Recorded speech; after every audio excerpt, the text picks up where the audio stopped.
তিনি মুনাফিকদেরকে জাহান্নামে স্থান দেবেন কাফেরদেরও নিচে। তিনি বলেছেন ইন্নাল মুনাফিকিনা ফিদ দারকিল আসফালি মিনান নার, নিশ্চয় মুনাফিকেরা জাহান্নামে থাকবে সবার নিচে। ফেরাউন কাফের, সে জাহান্নামী।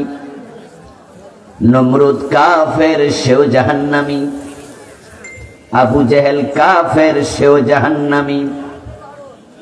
আব্দুল্লাহ ইবনে উবাই সে কাফের, সে মুনাফিক, সেও জাহান্নামী।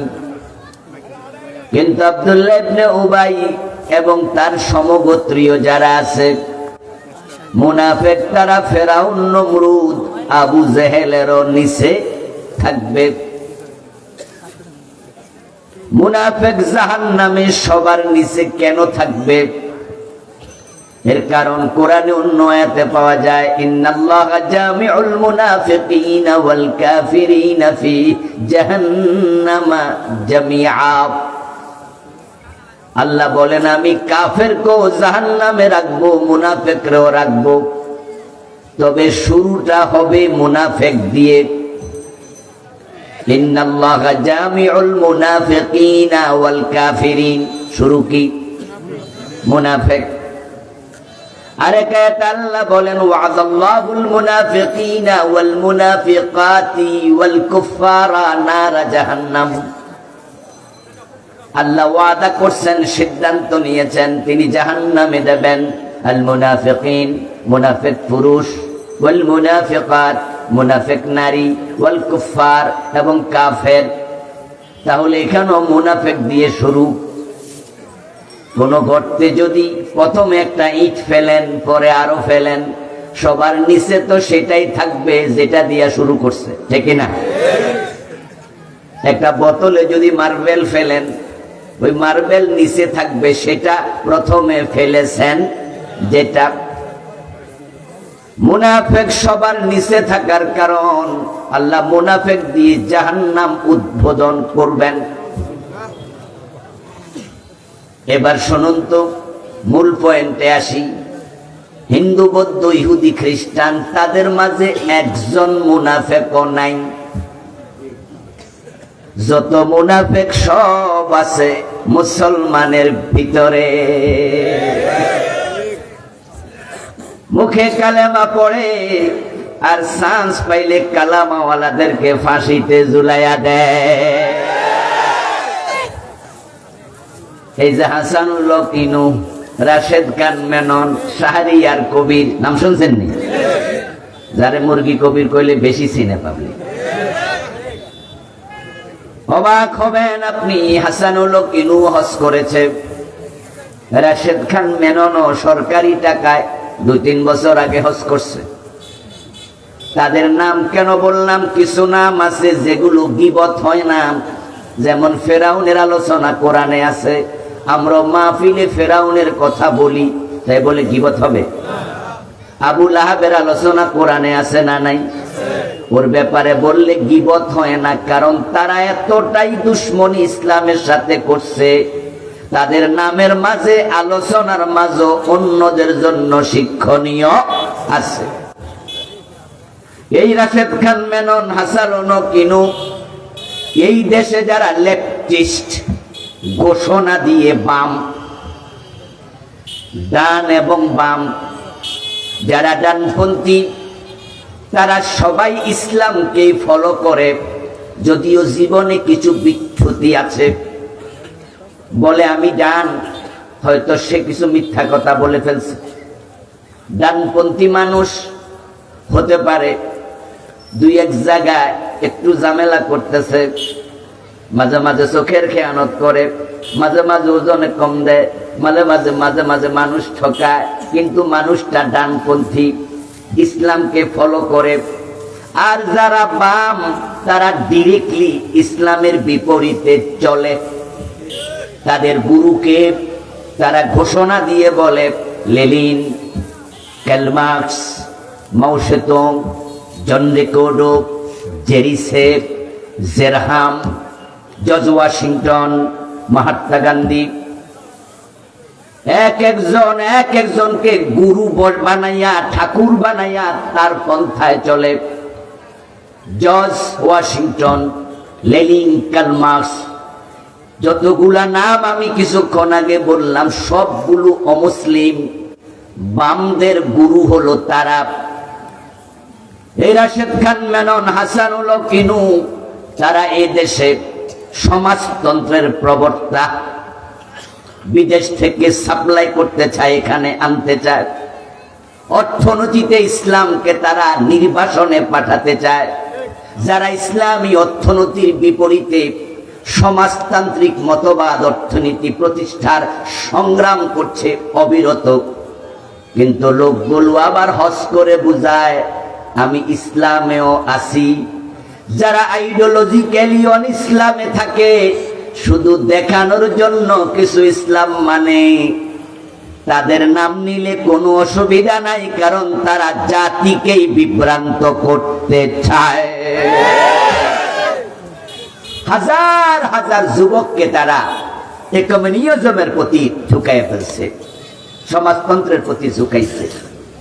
সমাজতন্ত্রের অর্থনৈতিক মতবাদ, যে মতবাদের উপরে ডিপেন্ড করে রাষ্ট্র পর্যন্ত গোড়াপত্তন হয়, অতীতে হয়েছে, যদিও সেটা টিকে থাকেনি অথবা ম্রিয়মাণ হয়ে টিকে আছে। কিছু মানুষ আছে যারা আল্লাহর দ্বীনের সাথে এতটা সংঘর্ষ রাখে, যেমন এই কিনু, এই মেনন, এই শাহরিয়ার কবির।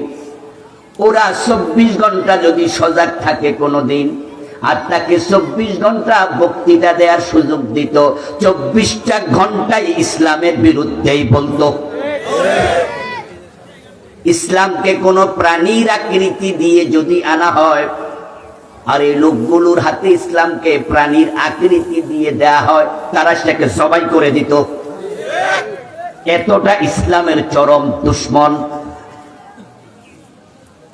কাফেররাও ইসলামের দুশ্মন, মুনাফেকেরাও দুশ্মন। তবে মুনাফেকদের দুশ্মনী হলো ঘরের ভিতরে থেকে, কাফেরদের দুশ্মনী হয় ঘরের বাহির থেকে। এবার আপনারা বলুন তো, বাহিরের দুশ্মন আর ঘরের দুশ্মন জঘন্য কোনটা? যদি আপনার সাথে আপনার পাশের বাড়ির লোকদের দুশ্মনী থাকে, আপনি তাদের থেকে নিজেকে সেভ করার জন্য ঘরে ঢুকে যান, দরজা লাগিয়ে দেন, জানালা লাগিয়ে দেন। এবার আপনার বিল্ডিং ঘরে আপনি নাক ডেকে ঘুমান, দরজা লাগানো, জানালা লাগানো, ওয়াল ঘরের ভিতরে ঘুমিয়েছেন। ওই শত্রু আছে বাহিরে, টেনশন নাই, ঘর তো বিল্ডিং। কিন্তু যদি আপনার নিজের বউটা দুশ্মন হয়, তাহলে নিরাপত্তার কই? বাহিরের দুশ্মন দুশ্মনী করলে সেফটির জন্য ঘরে ঢুকা যায়, কিন্তু ঘরের বউ যদি এমন দুশ্মনী করে, ঘরের খাটের মাঝেও নিরাপত্তা নাই। যারা মুনাফেক তারা সুরতে মুসলিম, মাঝে মাঝে নামাজও পড়ে, মাঝে মাঝে হজও করে, কালেমাও পড়ে, কিন্তু ইসলামকে তারা দারুণ ভাবে অপছন্দ করে, ইসলাম ওয়ালাদেরকে অপছন্দ করে। এই জন্য আল্লাহ তাআলা সূরাল মুনাফিকুন, সূরা কাফিরুনের তুলনায় 7 গুণ লম্বা বানাইছে। হিন্দু, বৌদ্ধ, ইহুদি, খ্রিস্টান কেউ মুনাফিক নাই, যত মুনাফিক মুসলমানদের ভিতরে আছে। এখন ওই মুনাফিকরা জাহান্নামে সবার নিচে থাকবে, এটা আল্লাহর বক্তব্য, এবং তাদেরকে দিয়ে জাহান্নাম উদ্বোধন হবে। মুনাফিক নিয়ে যে সূরা নাজিল হলো, কোরআনের ডজন ডজন আয়াত নাজিল হলো, এগুলো গত মাসে, গত সপ্তাহে, গত বছরে নাজিল হয় নাই, 1450 বছর আগে নাজিল হয়েছে। নবী মুহাম্মাদের যুগে যদি মুনাফিক থাকে, আজকের যুগে মুনাফিক কমেছে না আরো বেড়েছে? আল্লাহ না করুক, নিজের অজান্তে যদি আপনার কলবেই নেফাক থাকে, আপনি নিজেই মুনাফিক হন, তাহলে জাহান্নাম উদ্বোধন আপনাকে দিয়েও হতে পারে। তাই নেফাকের ব্যাপারে সতর্ক হওয়া দরকার আছে না নাই? আলোচনা হবে আত্মসমালোচনামূলক। উদাহরণ আমরা আনব, ডানে বামে এদিক সেদিক কিছু কথা আমরা বলবো। উদ্দেশ্য তাদেরকে হেও করা নয়, উদ্দেশ্য হলো তাদের আলোচনা করে নিজেকে সতর্ক করা। কারণ তারা যদি এই অপকর্মের কারণে লাঞ্ছিত হয়, ওই অপকর্ম আপনি করলে আপনারও একই দশাই হবে। রাসূলুল্লাহ সাল্লাল্লাহু আলাইহি ওয়াসাল্লাম নিজে আল্লাহর কাছে নেফাক থেকে আশ্রয় চাইতেন। যে মুনাফিকি প্রসঙ্গে কথা আমি শুরু করেছি প্রথম থেকেই, ওই নেফাক নামক রোগ হয় মানুষের কলবে। আল্লাহ বলছেন ফি কুলুবিহিম মারাদুন ফাযাদাহুমুল্লাহু মারাদা ওয়া লাহুম আযাবুন আলীমুম বিমা কানু ইয়াকযিবুন। নাউযুবিল্লাহ পড়ে। কিছু মানুষ আছে যাদের কলবের মাঝে রোগ, অন্তরের মাঝে বিমার, সমস্যাটা কলবে। ফাযাদাহুমুল্লাহু মারাদা, ওই রোগের চিকিৎসা তারা করে না, তওবা করে না, সতর্ক হয় না, ওই রোগের থেকে ফিরে আসে না। না আসার কারণে আল্লাহ বলেন তাদের এই রোগ আমি ক্রমান্বয়ে আরো বাড়াইয়া দেই। সূরা বাকারার আয়াত। ক্যান্সার একটি মরণ ব্যাধি। বাংলায় মানুষ প্রবাদ বানিয়ে ফেলেছে ক্যান্সারের কোনো অ্যান্সার নাই। এর মানে বুঝাতে চায় যে এটা হলে আর বাঁচার আশা খুব একটা থাকে না, মরে যাবে মানুষ, এটাই ভাবে আর কি ক্যান্সার। কিন্তু বলুন তো, যদি ফার্স্ট স্টেজে ক্যান্সার ধরা পড়ে, চিকিৎসা হয়, এমন 2-4 জন রোগী আছে না? সুস্থ হয়েছে, চিকিৎসা পেয়েছে। এই জন্য ডাক্তারের কাছে গেলে ডাক্তার যদি প্রথম দিকে বলে যে মাশাআল্লাহ ভালো হয়েছে, চলে আসছেন, কেমোথেরাপি লাগবে না, ক্যান্সারটা এখনো দেহের বিভিন্ন অঙ্গে ছড়ায় নাই, ঠিক যে জায়গায় আছে আপনি রাজি হলে আমরা ওটুকু কেটে ফেলে দেব, জার্ম শুদ্ধ, বাকি ওষুধ খাবেন, ভালো হয়ে যাবেন। তখন দেখা যায় যে মেয়েদের ব্রেস্ট ক্যান্সারে ব্রেস্ট কেটে ফেলে দেয়, মেয়েটা সুস্থ হয়ে যায়। কারণ আঙ্গুলে ক্যান্সার হলে আঙ্গুলটা কেটে ফেলে দেয়, বাকি অংশ ভালো থাকে। কিন্তু যদি সেটা চিকিৎসা করতে দেরি করে ফেলে আর জার্ম দেহের অন্য অঙ্গে ছড়াইয়া যায়, তখন বলে এখন আর চিকিৎসা নাই, চেষ্টা চালান, ওষুধ খান, কিন্তু আমরা আপনাকে এটা বলবো না যে আপনি সুস্থ থাকবেন। হ্যাঁ, কেমোথেরাপি দিয়ে এটাকে কন্ট্রোলে এনে কিছু করা যায় কিনা দেখি, তবে আপনি শুরুতে আসলে অনেক ভালো ছিল। আমার বন্ধু, আমি আজকে যে আলোচনা করব সাবজেক্ট হলো নেফাক। আলোচনা করার পর যদি আপনি বুঝেন যে আমার অন্তরও তো নেফাক ঢুকেছে, আর আপনি এখনই সিদ্ধান্ত নেন আমি তাওবা করব, আমি ভালো হয়ে যাব, তাহলে আল্লাহ এই রোগ আর বাড়াবেন না। কারণ তাওবার দরজা এখনো খোলা আছে না নাই? আর আপনার অন্তরে নেফাক যদি ঢুকে থাকে, আপনি ফিরে আসার মতো মন তৈরি করতে পারেন নাই। এই রোগ আপনার অন্তরে আপনি রেখে দিলেন। আল্লাহ নিজে বলেন ফাযাদাহুমুল্লাহু মারাদা, আমি আল্লাহ তার এই নেফাকের রোগ আরো বাড়িয়ে দেব, এবং ওয়ালাহুম আযাবুন আলীম, এই রোগ নিয়ে যে মারা যাবে তার জন্য কষ্টকর কঠিন জাহান্নাম বানাইয়া রাখছি। মাহফিলগুলো হলো এজ এ ওয়াশিং মেশিন। ময়লা কাপড় ঢুকাইয়া দেবেন ওয়াশিং মেশিনে, সুইচ টিপ দেবেন, পানি টানি ঠিকঠাক মতো দিয়ে ডিটারজেন্ট, ওই কাপড়টা মেশিনের ভিতরেই ময়লা মুক্ত হবে এবং সেটা শুকিয়ে বের হয়ে যাবে। কি চমৎকার মেশিন বিজ্ঞানীরা বানিয়েছে। আল্লাহ তাআলা কোরআনের এই মজলিসগুলোকে, পীর সাহেবদের দরবারকে, উস্তাদদের ক্লাসকে, বক্তাদের এই মাহফিলকে, মসজিদে খুতবার দিন জুমার আলোচনাকে আমাদের কলবের জন্য ওয়াশিং মেশিন বানাইছে। এখানে আসলে যদি আপনার মন গলে যায়, তাওবা করেন, অন্তর পরিশুদ্ধ আল্লাহ নিজে করে দেবে। তাই নিজের চিন্তা নিয়ে মনোযোগ দিয়ে আলোচনাগুলো শুনবেন। আমি নিফাক নিয়ে বই লিখেছি আলাদা, আমার লেখা 8টা বই আছে, তার মাঝে এটা একটা। কোরআনে হাদিসে আমি 28টি আলামত পেয়েছি যেগুলো মুনাফিকের আলামত। আল্লাহ বলেছেন, তার রাসূল বলেছেন। এই আলামত গুলো যদি আপনার ভিতরে থাকে একটাও, আর আপনি আজকে সিদ্ধান্ত নেন যে না, আমি এটাকে আমার কলবে আর রাখবো না।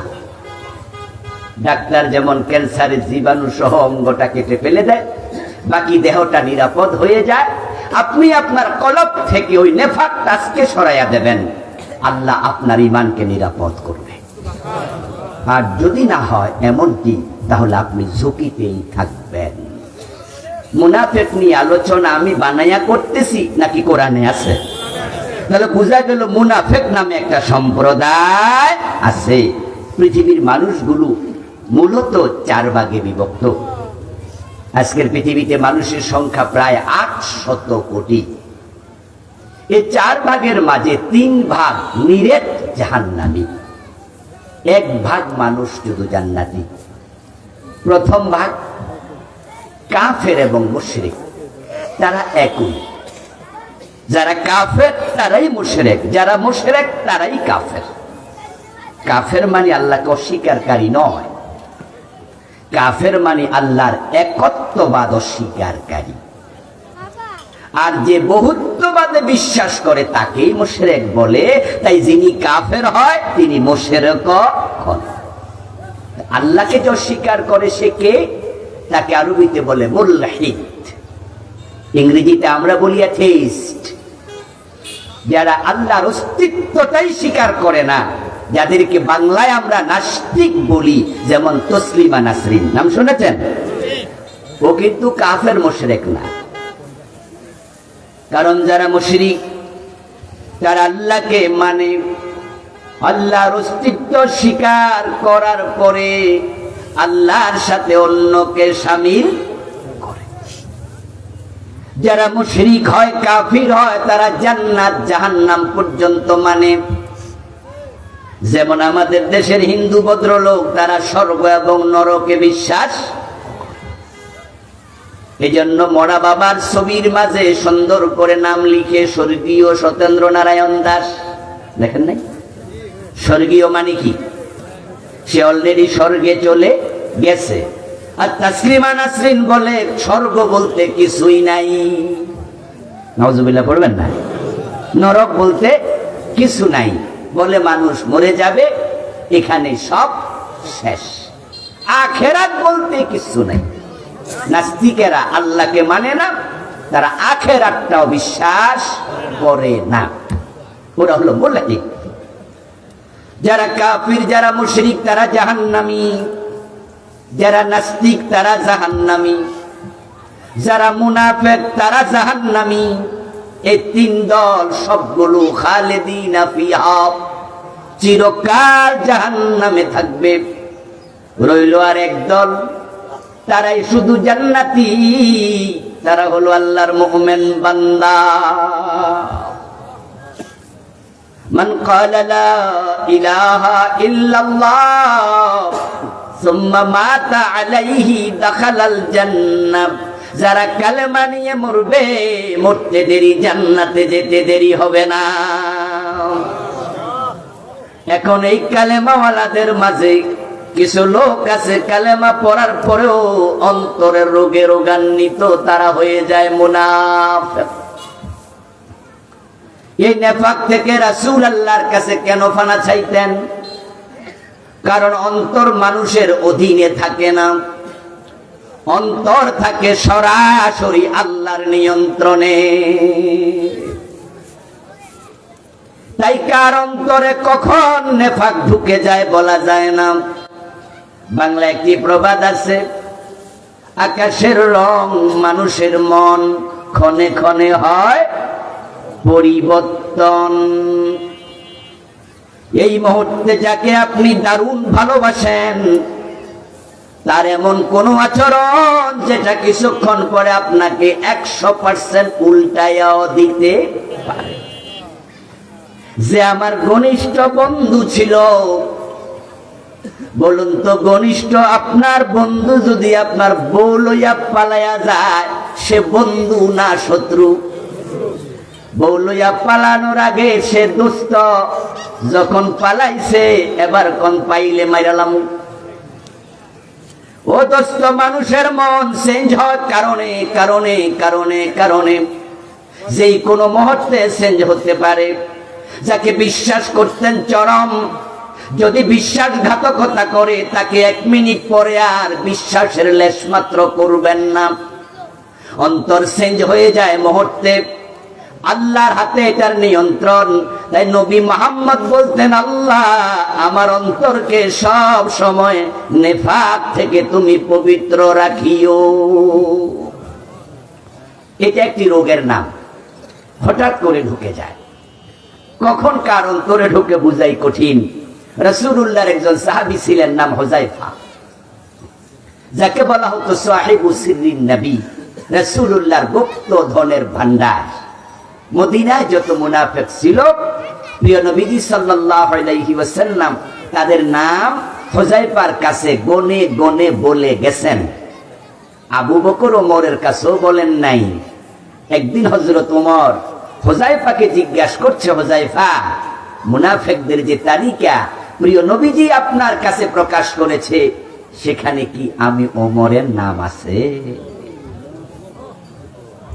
হযরত ওমরের মতো মানুষ পর্যন্ত টেনশন করতেন তার কলবে নেফাক ঢুকলো কিনা।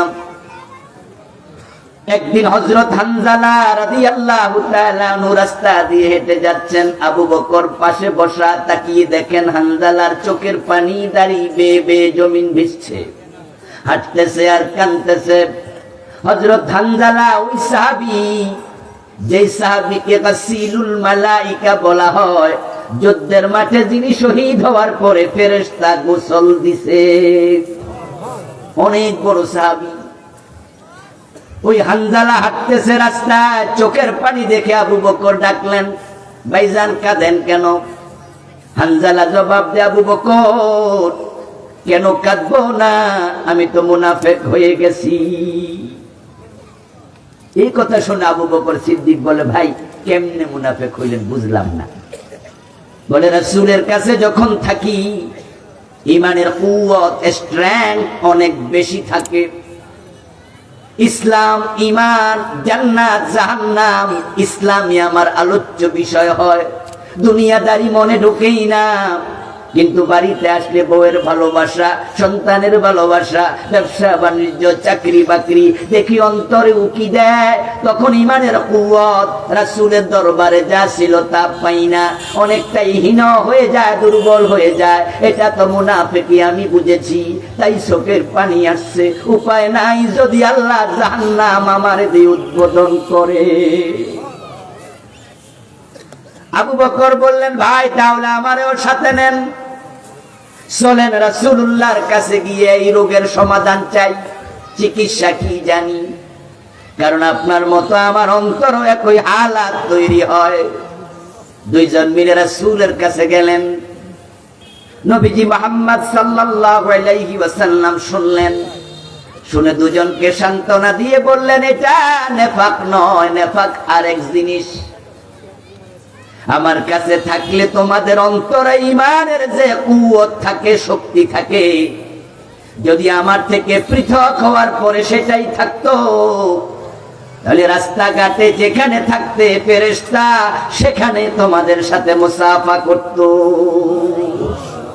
আমি তো আল্লাহর রাসূল, তাই আমার কাছে আসলে ঈমান বাড়বে, এটা স্বাভাবিক। আমার কাছ থেকে গেলে একটু চার্জ কমে যাবে, এটাও স্বাভাবিক। এটা নেফাক না, নেফাক ভিন্ন এক জিনিস। তাহলে নেফাক কি, এটা আমাদের জানা দরকার আছে না? সাহাবারা পর্যন্ত কনফিউজ হতেন যে এটা কি জিনিস। যেটার নামে আল্লাহ সূরা নাজিল করলো, যেটা থাকলে জাহান্নামে সবার নিচে ফেলাই দেবে, যেটা থাকলে ওই ব্যক্তিকে দিয়ে জাহান্নাম উদ্বোধন করবে, এটা কি জিনিস? এটা আমাদের জানতেই হবে। আমার বন্ধু, নেফাক কি? নেফাক হলো ইউদমিরুল ঈমান ওয়া ইউখফিল কুফর। ওই ব্যক্তি মুনাফিক যেই ব্যক্তি ঈমান মুখে প্রকাশ করে আর ইসলামের বিদ্বেষ অন্তরে লালন করে। আপনাদের কাছে আমি প্রশ্ন রাখবো, আল্লাহর কোরআনের মধ্যে জিহাদ নামক একটা আলোচনা আছে না নাই? কি কথা বলে না কেন লোকেরা? জিহাদের অধ্যায় আছে না নাই? জিহাদের নামে সূরাও আছে না নাই? সূরা সাফ জিহাদের নামে, সূরা তাওবা জিহাদের নামে, সূরা আনফাল জিহাদের নামে, সূরা মুহাম্মদ অপর নাম সূরা কিতাল। কোরআনে অনেকগুলো সূরা জিহাদের নামে। জিহাদের আয়াত সংখ্যা কোরআনে ডিরেক্ট ইনডিরেক্ট 500। নবী মুহাম্মদ জিহাদ করেছেন 27টি যুদ্ধের সেনাপতি হয়ে। রাসূলের সকল সাহাবী ছিলেন মুজাহিদ।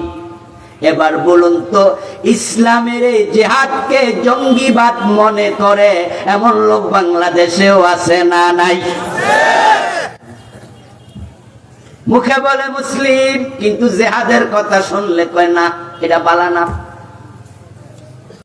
গত 15টা বছর জিহাদ নিয়ে খোলা মনে আলোচনা করার পরিবেশও ছিল না। শুধু জিহাদের কথা আলোচনা করে মামলা খেয়েছে, জেলে গেছে এমন আলেমও আছে না নাই?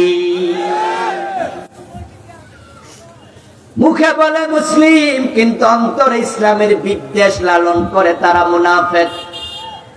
আমার আল্লাহ কোরআনে বলেন, ইযা উনজিলাত সূরাতুম মুহকামাতুন ওয়া যুকিরা ফীহাল কিতাল রাআইতাল্লাযীনা ফী কুলূবিহিম মারাদুন ইয়ানজুরুনা ইলাইকা নাযারাল মাগশিয়্যি আলাইহি মিনাল মাউত। ও প্রিয় নবী, আপনার সামনে যারা বসে আছে, কে মুমিন কে মুনাফিক বুঝবেন কেমনে? কলবের খবর তো আপনি জানেন না। অন্তরে তো রোগ আছে যাদের। কার আছে রোগ? আপনি তো কলবের মালিক না, আপনি জানেন না। আমি আল্লাহ জানাচ্ছি, একটা রোগের উদাহরণ আলামত হলো যখন জিহাদের আয়াত নাজিল হয়, জিহাদের আয়াত শুনে যাদের চেহারা কালো হবে তারা হলো মুনাফিক। কে বলতেছে? ও দোস্ত, কারণটা কি? কারণ হলো জিহাদ নামক ইবাদত এসেছে ইসলাম প্রতিষ্ঠার জন্য। জিহাদ নামক ইবাদত এসেছে অন্যায় প্রতিরোধের জন্য। যখনই জিহাদের দীক্ষা মুসলমান নেয়, অন্যায়কারী সমাজে অন্যায় করার সাহস করে না। যখনই জিহাদের সিদ্ধান্ত মুসলমান নেয়, ওই জমিনে ইসলাম বিরোধী কর্ম তৎপরতার চলে না। কারণ জিহাদের মানে হলো অন্যায় যেখানে, প্রতিরোধ সেখানে। অন্যায়কারীরা ভাববে সমাজে জিহাদ যদি এস্টাবলিশড হয়ে যায় তাহলে আমি অন্যায় করতে পারবো না।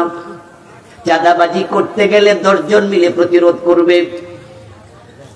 বিচার আচার করতে যায়া ঘুষ খায়া বিচার উল্টায়া দেয় এমন এলাকা আছে না নাই?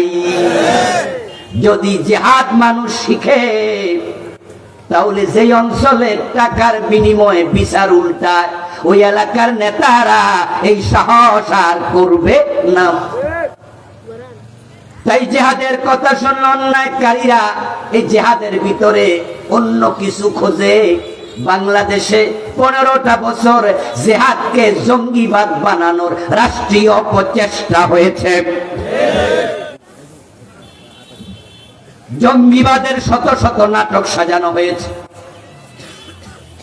আজ থেকে মাস দেড়েক আগে কম বেশি ফজরের পরে ঘর থেকে বের হয়ে একটু হাঁটতেছি, আমাকে দেখে লম্বা দাড়িওয়ালা টুপি মাথায় এক পাঞ্জাবি গায়ে দেওয়া ভদ্রলোক দৌড়াই আসে, মুসাফা করলো, করে পরিচয় দিয়ে বললো, হুজুর আমি পুলিশের SI। তা আমি ওনার সুরত দেখে আপ্লুত হলাম, এত সুন্দর লম্বা দাড়ি, পুলিশেও ভালো মানুষ আছে, ভালো মাশাআল্লাহ।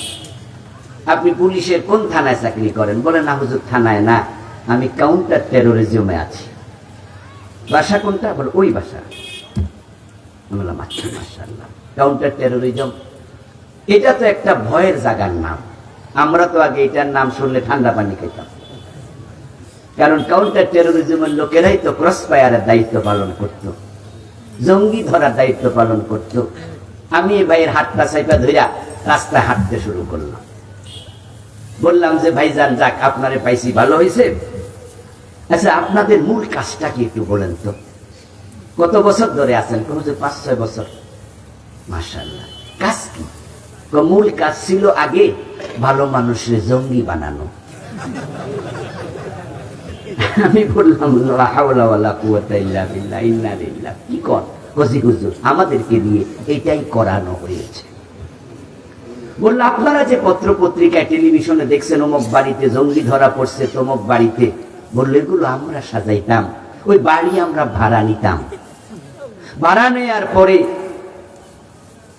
জেল থেকে নিরীহ ইয়াং কিছু পোলাপানকে হাত করা পড়াইয়া গাড়িতে তুলে ওই বাড়িতে আমরা নিতাম, নিয়ে বাড়ির ভিতরে ঢুকাইয়া বাহির দিয়ে আমরা তালা লাগিয়ে দিতাম। তালা লাগিয়ে চলে আসতাম। পরের দিন গিয়ে হ্যান্ড মাইক হাতে নিয়ে র্যাব, পুলিশ, বিজিবি, এটা সেটা একদল 4-5টা গাড়ি নিয়ে চিৎকার দিয়ে বলতাম এই বাড়িতে জঙ্গি ধরা পড়ছে। মাইকে বলতাম বের হও, বের হও যারা আছো জঙ্গি। বের হবে কেমনে? বাহিরে তো তালা আমরাই লাগাইছি। এইভাবে আমাদেরকে দিয়ে জঙ্গির নাটক সাজানো হতো। এই কথা শোনা আমি তাকে জিজ্ঞাসা করলাম, ভাইজান সরকারের লাভ কি, কেন এই কাজ করত? তখন তিনি উত্তর দিলেন, আন্তর্জাতিক বিশ্বকে তারা দেখাতো বাংলাদেশে জঙ্গি আছে, তাদেরকে দমাতে হলে ক্ষমতায় আমাদেরকেই রাখো। ও দোস্ত লক্ষ্য করে দেখুন, জঙ্গিবাদ নামক যে নাটক, এটা আমরা আলেম ওলামাদের সাথে মিলাইয়া দিছে। তারা জিহাদকে জঙ্গিবাদ হিসাবে উপস্থাপন করেছে, অথচ জিহাদ এবং জঙ্গিবাদ কখনো এক হতে পারে না। জঙ্গিবাদ সন্ত্রাসবাদ হলো হারাম, আর জিহাদ করা হলো ফরজ। জঙ্গিবাদ সন্ত্রাসবাদ মানে নিরীহ মানুষকে আক্রমণ করা, যেমন বাংলা বাই করেছে। আমাদের শায়খ আব্দুর রহমান 500 জায়গায় একসাথে বোমা ফুটাইছে। সিনেমা হলে বোমা মেরে নিরীহ মানুষ হত্যা করেছে। আদালতে বোমা মেরে বিচারক হত্যা করেছে। ওই বিচারকের কি দোষ? সিনেমা দেখা কবিরা গুনাহ, কিন্তু তাই বলে কি কবিরা গুনাহগারকে বোমা মেরে মারতে হবে? এটা কোথায় আছে? নিরীহ মানুষকে আক্রমণের নাম জিহাদ নয়, এটা ইসলামের শিক্ষাও নয়। জিহাদ মানে হলো অন্যায় যেখানে প্রতিবাদ সেখানে, এবং শুধু বোমা মারা তলোয়ার হাতে নেয়ার নাম জিহাদ না। মুখে অন্যায়ের বিরুদ্ধে কথা বলা মুখের জিহাদ, কলম দিয়ে লেখা কলমের জিহাদ, সেমিনার সিম্পোজিয়াম করা বাক্যের জিহাদ। এই জিহাদ শুরু হয় মুখ দিয়া, জিহাদ চূড়ান্ত পর্যায়ে চলে যায় তলোয়ার হাতে নিয়া।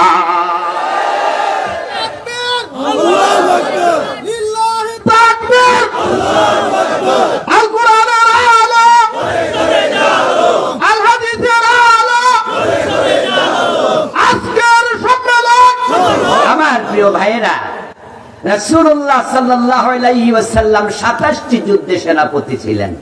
আপনাদের কাছ থেকে জানবো, যারা জানেন বলুন তো, রাসূল কি আক্রমণকারী ছিলেন না প্রতিরোধকারী ছিলেন? ইসলাম কখনো আক্রমণ শিখায় না। ইসলামের প্রথম মল্লযুদ্ধ সম্মুখ সমর যেটা, এটার নাম বদর। বদরের যুদ্ধে যখন 313 জন সাহাবী নিয়ে প্রিয় নবীজি গেলেন বদরের প্রান্তরে, আবু জেহেল আসলো 1000 কাফের নিয়ে। শুরুটা হয়েছিল সম্মুখ সমর, হাতে তলোয়ার নিয়ে।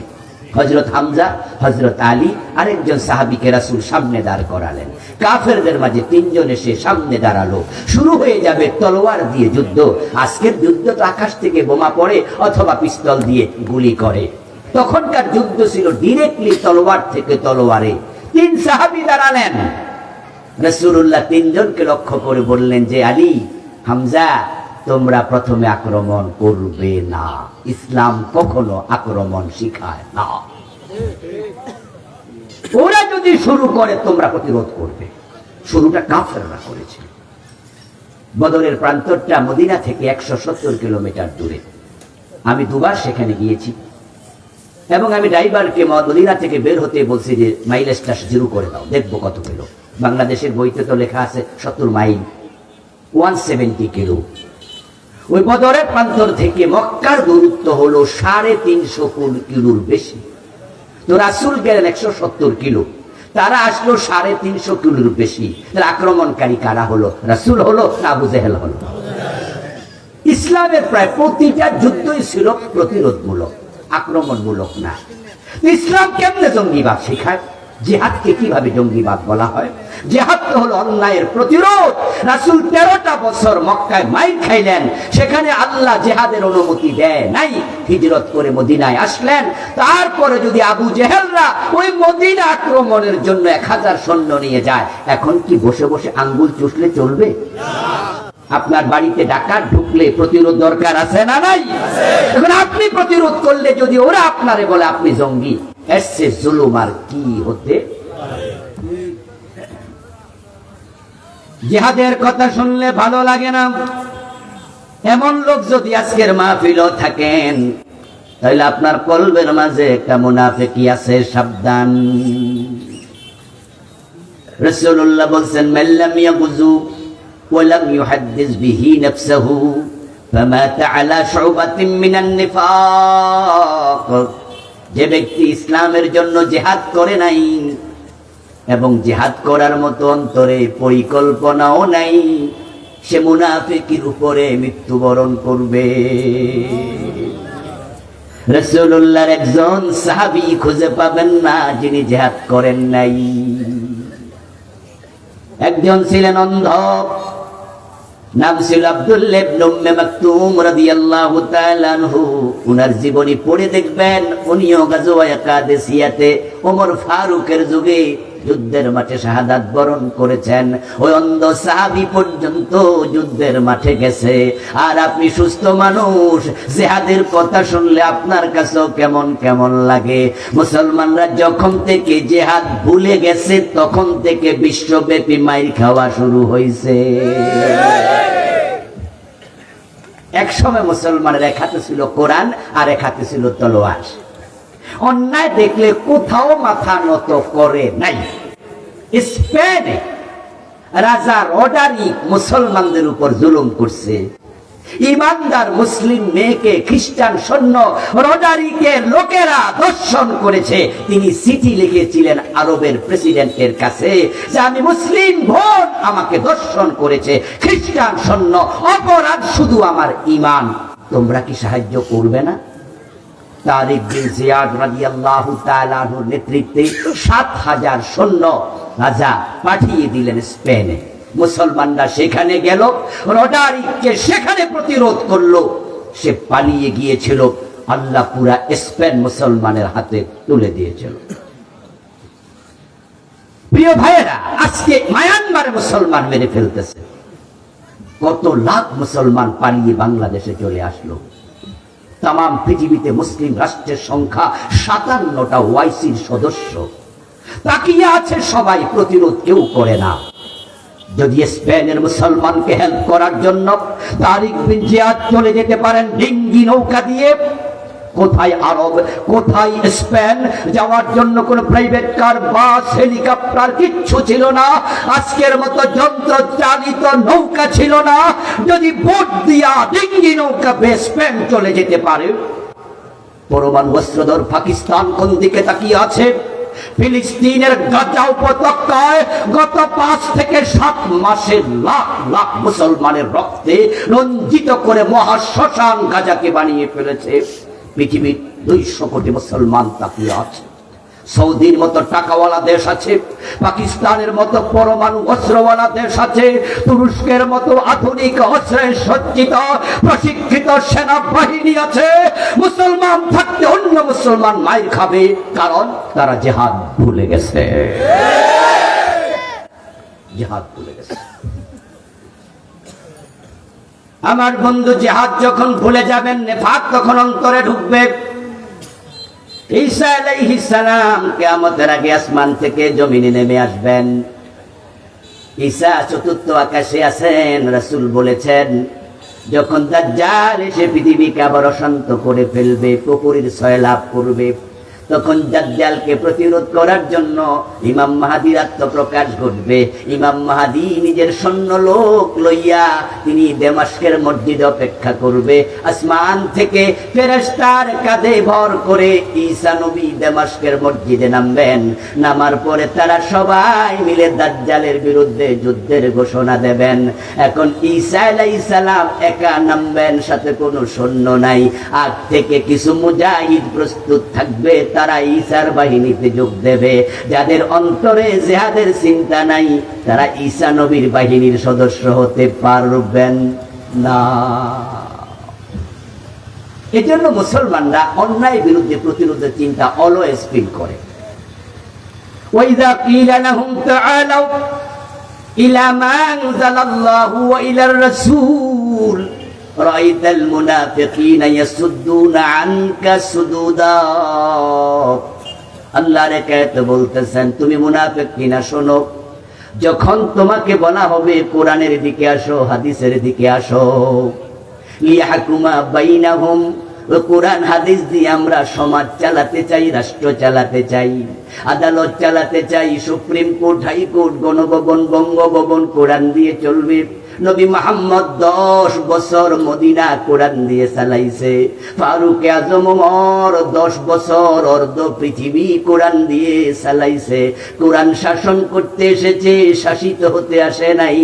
ইসলাম বিজয়ী হতে এসেছে, পরাজিত হতে আসে নাই। যখন বলা হবে আসো ইসলাম বিজয়ের জন্য, রাআইতাল মুনাফিকিন ইয়াসুদ্দুনা আনকা সুদুদা, ও নবী মুহাম্মদ, যারা মুনাফিক এই আহ্বানে তারা সাড়া দেবে না, পাশ কাটিয়ে চলে যাবে। কে বলতেছে? আহারে কথা কয় না কেন লোকেরা? কে বলতেছে? তাহলে মুনাফিক চিনবেন কেমনে? আপনি নিজে আত্মসমালোচনা করেন। কোরআন প্রতিষ্ঠার ডাক আসলে আপনার অন্তর থেকে সাপোর্ট আসে কি না? যদি না আসে, ইউ আর মুনাফিক, ইউ আর হিপোক্রিট। মুনাফিক চেনার জন্য বিদেশ টিকিট কেটে যাওয়া দরকার নাই, পাসপোর্ট লাগাইয়া ভিসা লাগাইয়া আমেরিকা সৌদি আরব যাওয়া দরকার নাই। এখানেও আছে, আজকের মাহফিলে আছে। কোরআন প্রতিষ্ঠার দাওয়া যদি আছে, আপনার অবস্থা কি? আপনি কি তখন সাইডে যান নাকি সামনে যান? রাসূল যদি এসে মাত্র 1.25 লক্ষ সাহাবীকে সাথে নিয়া 23 বছরে জাহেলিয়াতের যুগ চেঞ্জ করে কোরআনের যুগ আনতে পারে, 53 বছরের বাংলাদেশ, 16 কোটি মুসলমান, এখানে কেন কোরআন প্রতিষ্ঠিত হলো না? এজন্য আপনি দায়ী কি না? নিজেকে প্রশ্ন করুন। আমরা তো ফার্মের মুরগি নই। ফার্মের মুরগির কাজ হচ্ছে সারাদিন খাবে, পেট বড় হবে, স্বাস্থ্য মোটা হবে, কয়দিন পরে মরে যাবে। আপনিও খাইলেন, দাইলেন, মোটা হলেন, পয়সাওয়ালা হলেন, নেতৃত্ব করলেন, কয়দিন পরে মরে গেলেন। কি শেষ নাকি? মোটেও নয়, মোটেও নয়। আপনি আল্লাহর খলিফা, আপনি আল্লাহর খলিফা। আপনার 30, 40, 50, 70 বছর জীবনের প্রতিটা মুহূর্তের হিসাব আল্লাহকে দিতে হবে। আল্লাহ বলবেন, কোরআন কেন দিয়েছি? তেলাওয়াত করে তাকে রাখার জন্য। কোরআন কি তাকের জন্য এসেছিল নাকি কোরআন দেশ চালানোর জন্য এসেছিল? কোরআনে আছে চুল ধরে হাত কেটে দাও। তুমি কি করেছো? কেটেছ? 53 বছরে কয়জন কাটছো? যে নবী মুহাম্মাদের উম্মত হয়ে গর্বে বুক ফুলিয়ে স্বীকৃতি দেন আমি নবী মুহাম্মাদের উম্মত, সে নবী মুহাম্মদ বলেছে, আমার মেয়ে ফাতেমা চুরি করলে আমি ফাতেমার হাতও কেটেই দেব। হযরত ওমর নিজের ছেলে আবু শাহামা মদ পান করেছে, আবু শাহামাকে ছাড় দেন নাই, 80 বেত লাগিয়েছে। আপনাদের কাছে জানতে চাই, বাংলাদেশে মদ, গাঁজা, হেরোইন, ইয়াবা, পেন্সিডিল আছে না নাই? 80 ব্যাট লাগাইছেন কয়দিন? আপনারা 92% মুসলমান নন, দাবি করেন কিভাবে? কিভাবে দাবি করেন? রাসূল তো ১৬ লক্ষ দিয়ে ইসলামের বিজয় করে ফেললো, আমাদের 16 কোটি হল, আমরা কেন পারলাম না? আপনার আইডিওলজি আপনাকে চেঞ্জ করতেই হবে। বিষয়টা মনস্তাত্ত্বিক, বিষয়টা অন্তঃকরণের ব্যাপার। আপনার অন্তর ইসলামকে আপনি জাগা দিয়েছেন কিনা সে প্রশ্ন। যখনই আল্লাহর দ্বীনের প্রশ্ন আসে তখন আপনার অন্তর কোন দিকে যায়? যদি আপনার অন্তর স্ট্রেট আগায় যে ইয়েস আমিও আছি, তাহলে আপনি মুমিন। রাসূলকে আল্লাহ বলে যারা এভাবে বলবে না তাদের অন্তরে মুনাফিকি ঢুকেছে।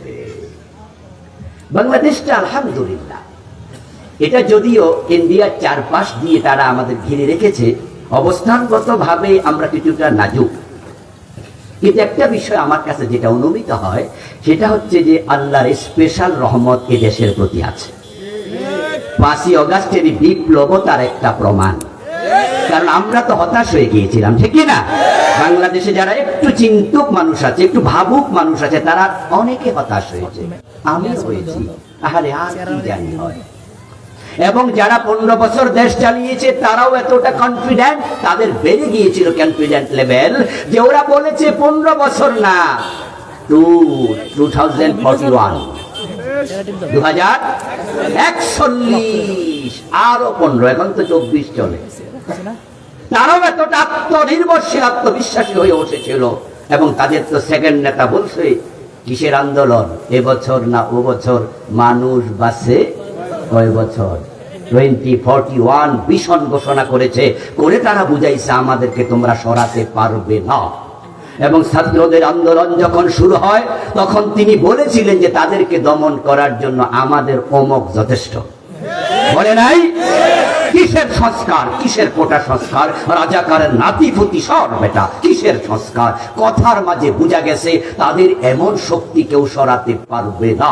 কিন্তু আমরা দেখেছি সব কিছু একবারে বালির বাঁধের মতো, ফানুসের মতো উড়ে গিয়েছে।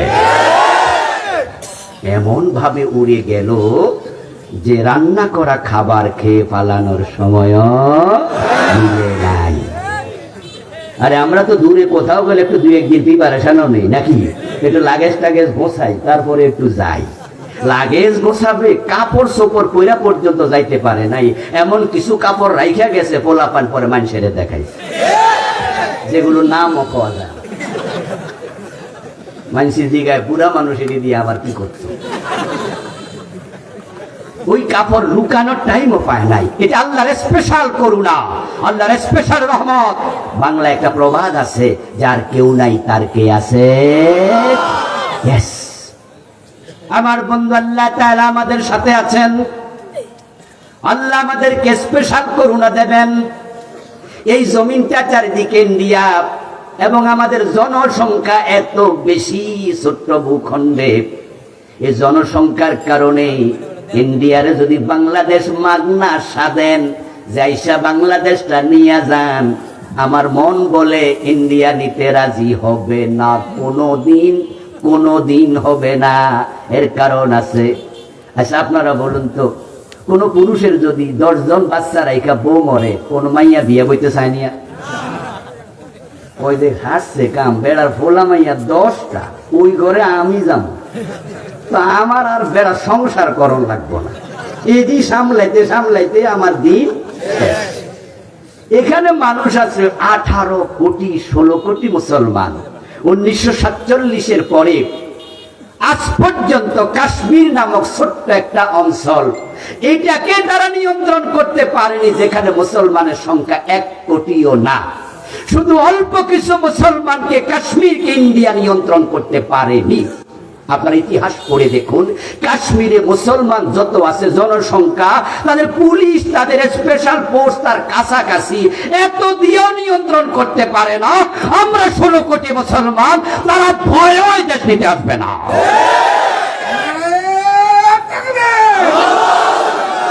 আমার প্রিয় ভাই, দেশটা আল্লাহ আমাদেরকে দিয়েছেন, এটা আমাদেরই থাকবে, বলেন ইনশাআল্লাহ। এখন কি করা দরকার? এখন আমাদের একটু আইডিওলজিক্যালি চেঞ্জ দরকার। সেটা হচ্ছে 53 বছর ক্ষমতায়, কিন্তু ঘুরে ফিরে মুসলমানরাই আলহামদুলিল্লাহ। বিএনপি ছিল, জামাত, আওয়ামী লীগ ছিল, জাতীয় পার্টি ছিল, যেই ছিল প্রধানমন্ত্রী মুসলিম, এখানকার প্রেসিডেন্ট মুসলিম। কোন হিন্দু প্রধানমন্ত্রী হয়নি, হওয়ার সম্ভাবনাও নাই। কোন ইহুদি, বৌদ্ধ, খ্রিস্টান হয়নি, হওয়ার সম্ভাবনাও নাই। আলহামদুলিল্লাহ, ঘুরে ফিরে যেহেতু ক্ষমতাটা আমাদের হাতে আছে, মুসলমানের হাতেই থাকবে। আগামীবার যারা আসবে তারাও মুসলিম হবে, ঠিক না? আমরা যদি একটা জায়গায় আসতে পারি, ডক্টর কামালের লেখায় সংবিধান পূর্ণতা দিতে পারেনি, শান্তি দিতে পারেনি, সমৃদ্ধি দিতে পারেনি, বরং ওই জায়গাতে যদি কোরআনটাকে ঢুকিয়ে দিতে পারি আমরা, চোর ধরে হাত কাটার আইন কেন করা হবে না? আমরা তো চুরি কেউ পছন্দ করি না। হাত কাটা শুরু হোক, চুরি বন্ধ হোক, দেশের টাকা পাচার যদি বন্ধ হয়, সোনার বাংলা হতে 2 যুগ লাগবে না।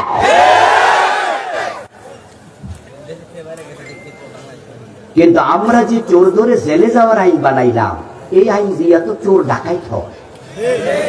কারণ যে চোর জেলে ঢোকে 6 মাস থাকে, বের হওয়ার সময় সে আল্লাহর ওলি হইয়া বাইর হয়, বরং ওইখানে সৎসঙ্গে স্বর্গবাস, অসৎ সঙ্গে সর্বনাশ। ওখানে সে যাইয়া ব্যাংক ডাকাতের লোকে দেখা হয়।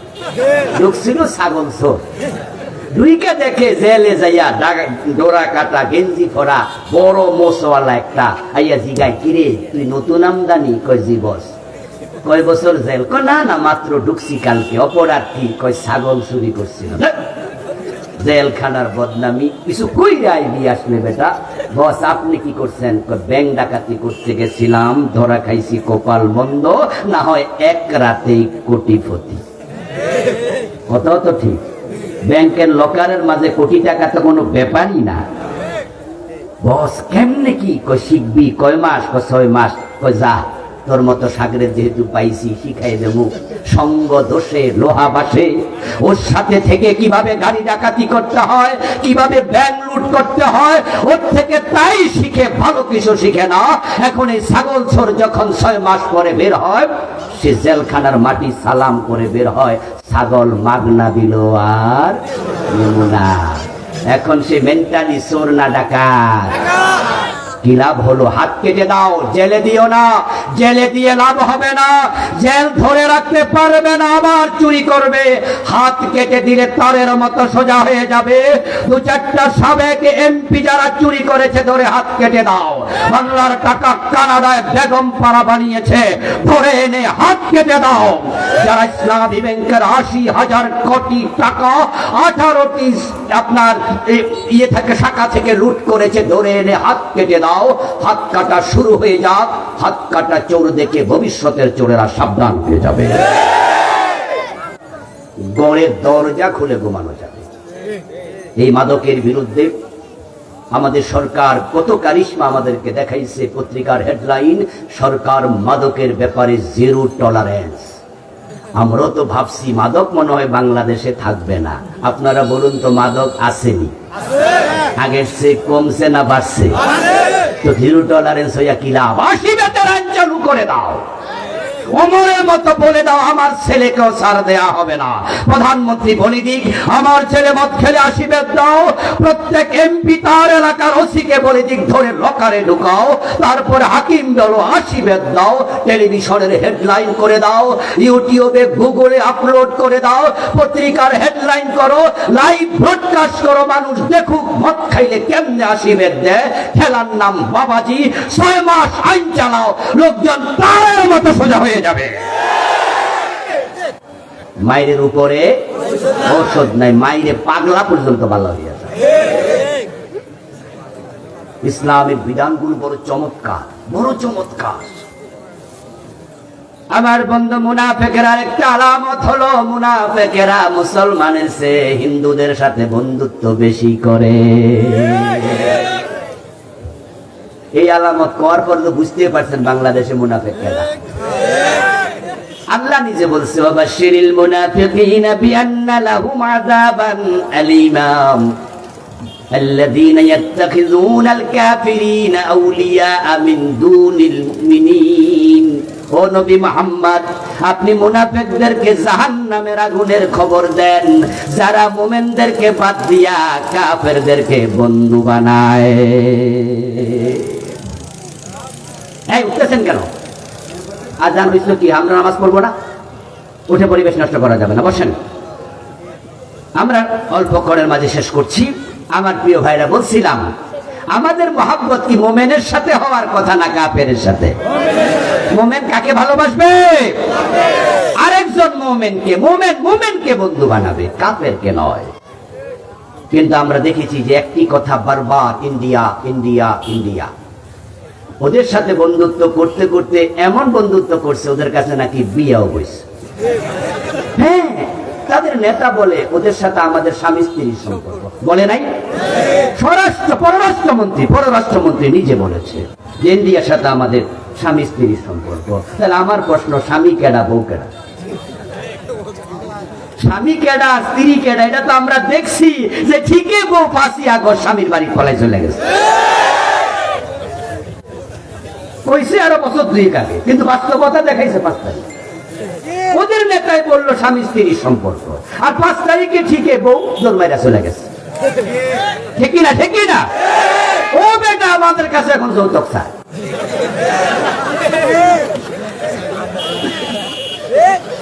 ও বেটা বাংলাদেশে ধমকায়, এটা কয় সেটা কয়, কি মানি মনে হয় যেন আমাদের কাছে যৌতুক দাবি করতে। আরে আমরা মাইয়ার বাপ হইছি, তাই বলে কি মাইয়া ফলাই কেন যৌতুক দেবো? নরমালি গেল না হইতি এই ফালানো থেকে আমরা রাজি আছি? তো কিসের যৌতুক চাও তুমি মিয়া? আমাদের সাথে ভাব লইও না। ইন্ডিয়া দেশ বড়, ইন্ডিয়ার সৈন্য বেশি, পরমাণু অস্ত্র আছে। তারা মাঝে মাঝে ধমক দেয়। কলকাতার ওই দিদি মমতা ব্যানার্জি বলছে বিদেশ থেকে নাকি জাতিসংঘের লোক দরকার, সৈন্য পাঠানো দরকার এদেশের হিন্দুদের সেফটির জন্য। আমরা বলি না, এদেশের হিন্দু মুসলিম আমরা বন্ধুর মতো থাকি, তাদের নিরাপত্তার জন্য আমরাই যথেষ্ট। কোন হিন্দুর মন্দির আক্রমণ হবে না, কোন হিন্দুর সাথে বৈরী আচরণ করা যাবে না। আমরা এক বাজারের খরচা খাই, আমরা একসাথে থাকি। আবহমান কাল থেকে শত সহস্র বছরের ইতিহাস, বাংলাদেশে সাম্প্রদায়িক দাঙ্গার ইতিহাস নাই। বরং ইন্ডিয়ার দিকে দেখো, সেখানে মুসলমানের মসজিদ ভেঙে ফেলে।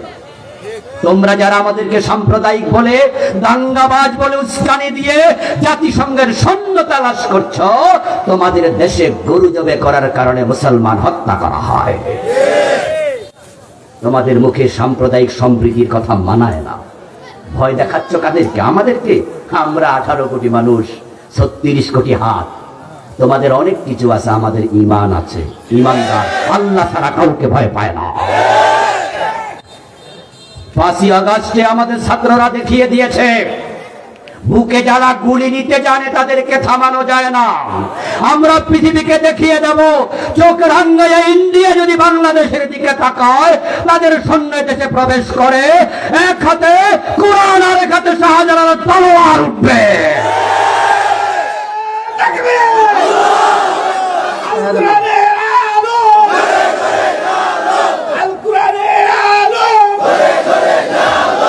আমার প্রিয় ভাইয়েরা, বন্ধুত্ব করতে করতে করতে করতে অন্য মুসলিম রাষ্ট্রদেরকে আমাদের শত্রু বানাইছে। নিশ্চয়ই আমরা জানি যে পাকিস্তান আমাদের সাথে 71-এর আগে বৈরী আচরণ করেছে। আমরা একই দেশ ছিলাম, ওটা পশ্চিম পাকিস্তান, এটা পূর্ব পাকিস্তান। তারা যদি আমাদের সাথে বন্ধুর আচরণ করত, ভাইয়ের আচরণ করত, তাহলে হয়তো দেশ বিভক্ত হওয়ার প্রয়োজনটাও হতো না।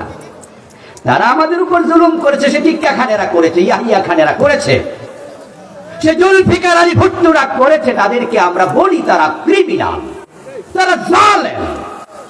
কিন্তু আজকে 53 বছর পরে তারা কি বেঁচে আছে? ভুট্টো বেঁচে আছে? টিক্কা খান ইয়াহিয়া বেঁচে আছে? আমি নিজেও তো 71-এ জন্মগ্রহণ করিনি। তো আজকে 53 বছর পরে আমার অন্তরে পাকিস্তানের সাধারণ মুসলমানের বিরুদ্ধে ঘৃণার চাষ কেন করো? বরং আপনারা দেখবেন যে বাংলাদেশের যেই কোনো ক্রাইসিস মুহূর্তে পাকিস্তান আমাদের পক্ষ হয়ে কথা বলে। কিন্তু আমাদের ভিতরে এমন একটি অবস্থা তৈরি করে রাখছে যে মনে হয় যেন ইন্ডিয়াই আমাদের দোস্ত, আর কেউ না। ওদেরকে দিতে দিতে এমন দেয়া দিছে, বলে কি এমন দিছি আর কোনোদিন ভুলিতেই পারবে না। যারা মুশরিকদের সাথে এত বন্ধুত্ব করে তাদেরকে মুনাফিক বলেছেন স্বয়ং আল্লাহ। আমাদের বন্ধু হবে মুমিনেরা। তবে হ্যাঁ, আমরা অমুসলিমদের সাথে আমরা সম্প্রীতি রাখবো, ভালোবাসা রাখবো, তাদের বিপদে দড়িয়ে যাব। তারা যদি প্রতিবেশী হয়, প্রতিবেশীর হক দেব। আমার পাশের ঘরে হিন্দু থাকে, ওই হিন্দুকে আমার রান্না করা তরকারি হাদিয়া দেব। তার অসুস্থতা আমি দড়িয়ে হাসপাতালে নিয়ে যাব। যদি জরুরি রক্তের প্রয়োজন হয়, আমরা মুসলমানরা প্রতিবেশী হিন্দুকে প্রয়োজনে দেহের রক্ত দেব, কিন্তু বন্ধুত্ব হবে আল্লাহ এবং মুসলমানের সাথে। আমার বন্ধু, আমার লেখা বইতে মোট 28টি আলামত আমি লিখেছি। মিথ্যা বলবেন না, মিথ্যা বলা মুনাফিকের আলামত। ওয়াদা লঙ্ঘন করবেন না, মুনাফিকের আলামত। আমানতের খেয়ানত করবেন না, মুনাফিকের আলামত। ইজা খাসামা ফাজারা, রাসূল বলছে তর্ক লাগলে গালি দেয় যে সে মুনাফিক, এটা মুনাফিকের আলামত। আর অনেকগুলো লিখেছি, আমার লেখা বইগুলো ড্রাইভার সাহেবের কাছে আছে, যাওয়ার সময় নেবেন। শিরকের উপরে, সালাতের উপরে, আখেরাতের উপরে, মেরাজের উপরে, পরিবারের উপরে বিভিন্ন বিষয় লিখেছি। আজান হচ্ছে, আমরা সংক্ষেপে দোয়া করে বিদায় নিতে চাই। আল্লাহ তাআলা যা বললাম আমল করার তৌফিক দিন, আল্লাহুম্মা আমিন। দোয়া করুন। আলহামদুলিল্লাহি রাব্বিল আলামিন, ওয়াসসালাতু ওয়াসসালামু আলা নাবিয়্যিনা মুহাম্মদ ওয়া আলিহি ওয়া আসহাবিহি আজমাইন।